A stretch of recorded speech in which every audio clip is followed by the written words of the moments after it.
Hi everyone, it's Gail at Poise Sport and Remedial Massage. I'm here with George and we're going to be showing you how to get some mobility and stability back in your hip joint. I've seen a lot of clients over the summer come to me with aches and pains in their hips, and quite often sometimes the problem is about poor movement and not being able to move those hips freely. If your body is feeling that there's a bit of a pain in a particular area, sometimes the first response is to just not move it and keep it still.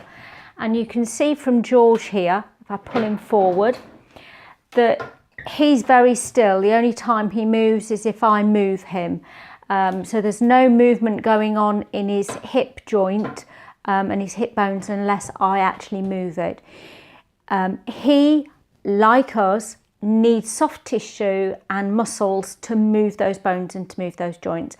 And so sometimes keeping an ache and pain still, not moving it, means that the muscles are not able to move when you suddenly come to need to move them, and it's painful.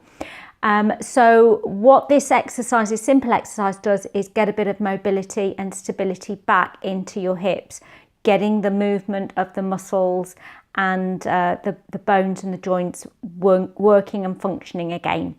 Now, because we were all designed to move, so let me show you this simple exercise. You can do it anywhere. You can do it at home, in the office, standing at a bus stop. You can't do it sitting in a car, I'm afraid, but you do have to be standing up, I'm afraid. But anywhere where you're standing, you can do this exercise. Now I'm going to move slightly back, move George out of the way. We've lost his head anyway.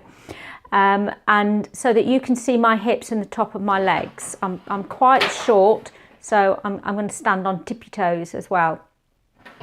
So what you're going to be doing is setting off your leg in a swaying movement. Think of those 4 balls that you sort of set one off going and then they all start going in a swaying movement. That's the sort of thing that you're aiming for. So you're just taking your leg out, swaying it sideways, side to side. And once it gets going, as you can see, I don't have to concentrate on it anymore. It's got its own movement, its own set of motion going while I talk to you. Now, the idea is to get a smooth swaying action. So if that is difficult for you, take it down so it's small until it's a point where you can do it. It can be really small. You can see I'm going, hopefully you can just about see my leg moving, until you feel comfortable with that movement, and then you can start to enlarge it. The idea is to get a bit of movement going so that your brain and your body, your muscles start to work in sync, and they start to understand that movement is not going to create pain and aches, and you can increase that movement. And together with coming to see me for your massage, working on those muscles, we can start to get a bit of movement going back in those hips. So I hope that's a simple exercise you can do, and George and I will be back to speak to you soon. Okay, take care, bye.